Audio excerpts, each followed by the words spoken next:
Working on a flight deck is to be part of a mechanical ballet, an industrial production, if you will. Everybody's got a role, everybody's got their marks they've got to hit, and if you don't hit those marks, at best, flight operations are negatively impacted. At worst, people get hurt. So it's important that we train as hard as we do in order to keep from, frankly, getting killed or killing somebody else. One of the most famous aspects of flight deck life that most everybody sees when they watch the news are the colorful jerseys and float coats that we wear in order to be identified on the flight deck. I was a maintainer, general maintenance, so I wore a green jersey. Ordnancemen and the damage controlmen, the firefighters, wear red. Plane captains, who are junior enlisted personnel that are in charge of basic cleanliness, preparing the aircraft, they kind of own the aircraft in a way, they wear brown. Purple jerseys are the fuelers. They handle the fueling system. Yellow jerseys and blue jerseys on the flight deck are ship's company. The yellow jerseys are plane directors. They move the aircraft around and direct on-deck operations and movement. Blue jerseys are basically yellow jerseys in training. But there's more to understanding what goes on the flight deck than just the color of our jerseys. The coating on our cranials is also important.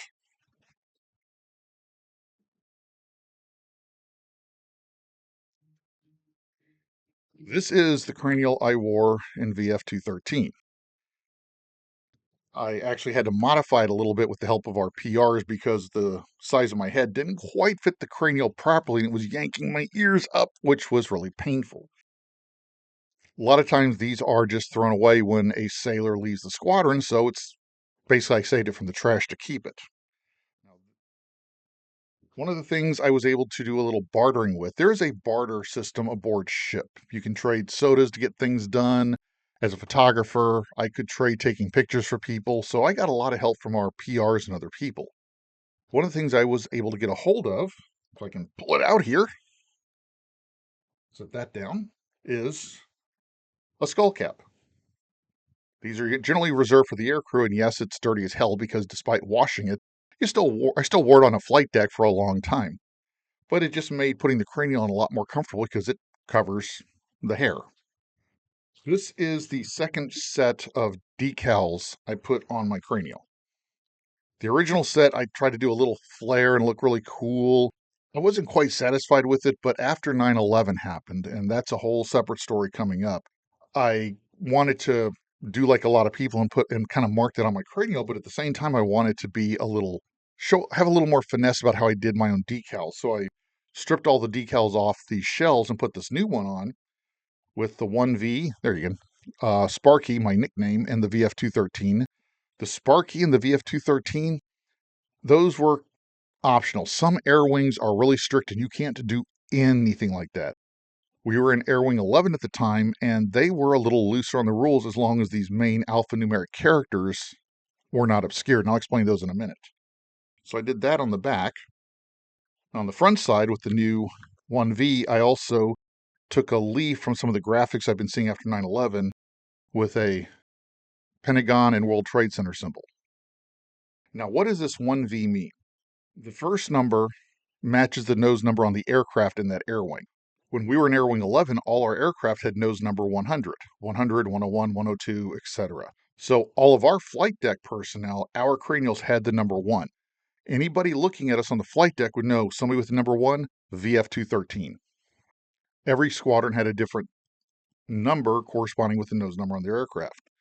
The V was because I was visual, photo reconnaissance. So the alphanumeric character tells you what squadron that sailor is with and what their job is. That's important when you're scanning the flight deck. You're in a place where you can't talk, you can't hear. You're scanning that deck trying to find the right person. If you pay attention to the air wing on a carrier, you do some research on that air wing, you find out how the squadrons are numbered, what nose numbers each squadron has. You can start identifying what sailor is with what squadron. Skull cap, great fashion statement.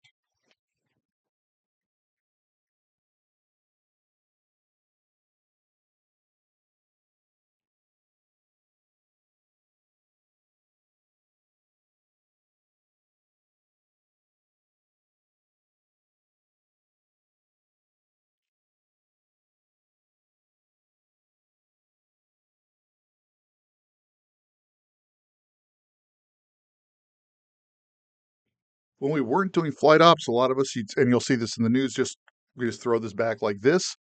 And wearing my cranial back like this is how I got hit by a Sidewinder missile. True story. Sidewinder missiles hang under the wings of the F-14 on one of the upper weapon station, and they got these really pointy forward fins. Well, the lantern pod hung under the Sidewinder. One morning during deployment, and this was during Operation Enduring Freedom, I was with one of my airmen, one of my new sailors, and teaching him how to do the pre-flight on the lantern pod. Basically, there's a small little window of meters that we had to check. So I was showing him how to check those while I was checking them. As I stood up and went right into that pointy fin of a Sidewinder missile. Boink! If I'd had this cranial this down just a little bit, wouldn't have hit me, but it went right in the middle of my forehead, and I ended up with a bullseye-shaped bruise on my forehead for about 4 or 5 days. And I made sure I did not get near a camera during those 4 or 5 days. So yes, I have actually been hit in the head by a Sidewinder missile and survived. Not many people can tell you that story. I met a couple of hundred people at VF 213 because we had a couple hundred people in the squadron. I can't mention everybody I met and everybody I knew there because there were a couple hundred of them. I don't think you're going to want to sit here watching this video for the next 12 or 13 hours. And it's been over 20 years. Unfortunately, a lot of names and stories have receded into memory because I've come a few 100,000 miles further on in life. We all do in 20 years. But there's a few that do stand out. And a couple of them I wanted to mention just because the people involved really do mean a lot to me and, in a way, are representative of most of the great people I met in the Navy, not just at VF 213. These are also just a couple of funny stories. One of my good buddies at the squadron was aviation electronics, aviation electrician's mate, second class, Christopher Bonconsiglio. Everybody called him Bruno. I had just gotten the squadron. This was early September 2000. I was still a photographer's mate, third class. I hadn't put on second yet. We're out on the flight line, and I'm standing there, blue coveralls, cranial, got a tool pouch, have no idea what the hell I'm doing.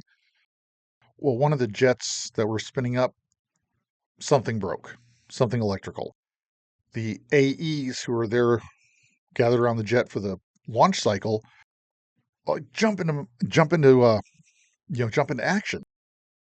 Open up the jet, look at the panel, take their readings, pull the whatever the component out was, and they tell me, "Hey, go to the shop, run back to the hangar, go to the shop, get Bruno. Tell him we need whatever the component was." And I said, "Sure. Who's Bruno?" "Oh, really big guy, really big guy. You'll know him. He's in there, bald, really big. Just go." So I take off and I go running down the flight line back toward Hangar 500.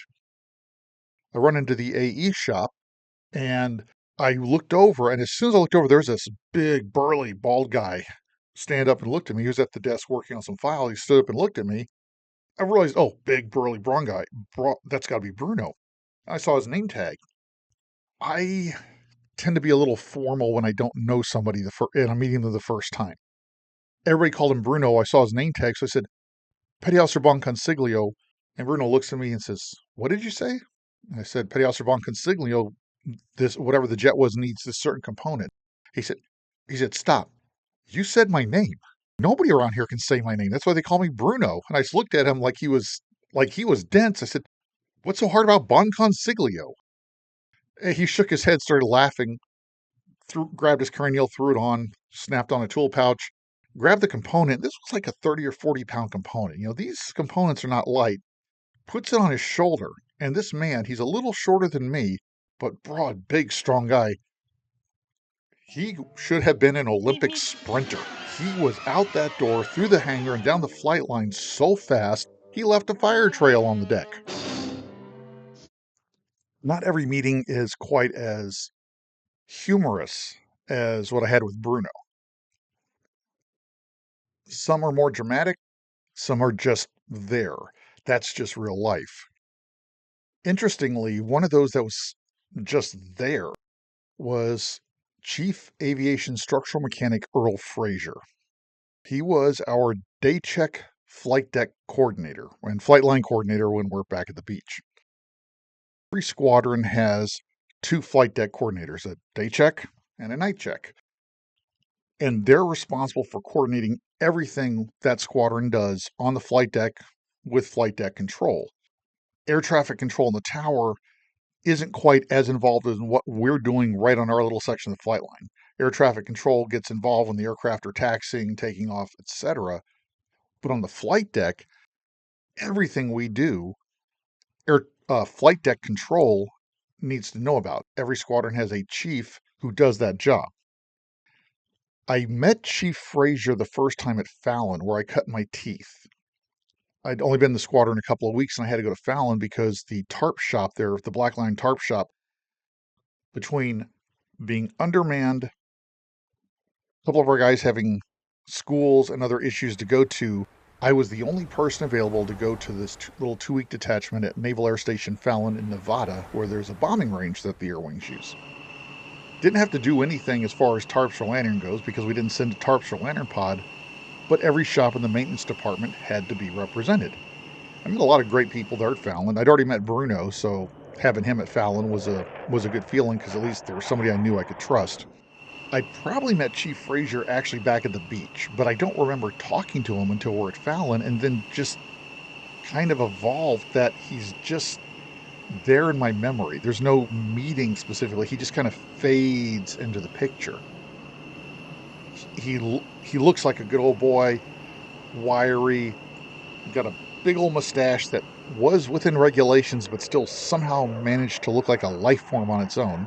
And once in a while he'd shave it, but usually that mustache preceded Chief Frazier on the flight line. I first really interacted with him when I'd actually lost a glasses case. Losing anything on the flight line or flight deck is a really bad idea. One of the first safety videos I had to watch about flight line and flight deck safety involved the damage loose objects can do to an aircraft. This video involved the crash of an F-4 Phantom II that was being delivered to the Navy. This was the aircraft's first flight. It takes off and the flight controls jam. The crew has to eject and this brand new aircraft crashes, blows up, it's destroyed. The later investigation found that a small socket had gotten jammed into the pilot's control stick. So as soon as he pulls back to take off, this little socket falls into place, locks the stick, and so the aircraft is out of control. That's how dangerous loose objects around an aircraft can be. I couldn't find that damn glasses case. I was freaking out. It was early morning, about, well, I shouldn't say that early. It's on 8 or 9, but it was before we had to fly. I'm jumping in every freaking aircraft, going through every cockpit.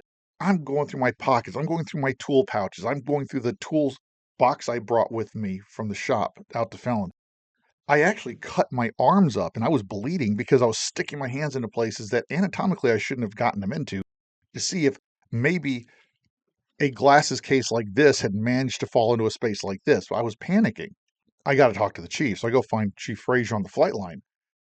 And I walk up to him, said, "Chief, I got a problem." He goes, "What's up, Sparky?" I have no idea how he already knew my nickname was Sparky, but he did. "What's up, Sparky?" I opened my mouth to tell him I lost my glasses case, and I started crying. I was so stressed, I just broke down. Got myself under control really fast. Now I'm humiliated because here I am, a big, strong man crying in front of the chief. I felt like an idiot. I told him, I'm rushing on. I lost my case. I lost my glasses case. It's not in my shop. It's not my toolboxes. It's not my tool pouch. I've been through every aircraft. I've been through every cockpit. I can't find it. And I'm waving my hands around and just I'm hysterical almost because I'm so terrified. And he says, "Stop, stop, stop." Reach out of his back pocket. "Is this it?" I almost fainted. I said, "Yeah, where the hell was it?" He said, I found it in your tool bench in the hangar. I was coming out to give it to you.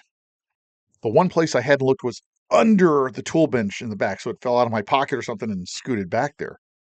I almost fainted. I really almost fainted at that moment. Never forgot that, though. He didn't humiliate me. Years later, as we're on the flight line back at, no, excuse me, we're on the Carl Vinson still on our way home, but we're on the Carl Vinson. We were talking about me getting orders to shore duty at a photo lab. And I said, yeah. He said, are you looking forward to it? I said, well, it's going to be nice to slow down. And I'm going to a photo lab on Guam, a tropical island. I've had fun here on the flight deck. Go see what the photo lab's like. Maybe I'll like that a little better, but at least I'll know and make decisions for my career. Sparky, you'll be back. You're going to miss this shit too much. You're too good at it and you fucking love it. Unquote. I realized in that moment that one, he was right. I love this stuff. And I did need to go to shore duty because, well, they're orders and you have to rotate.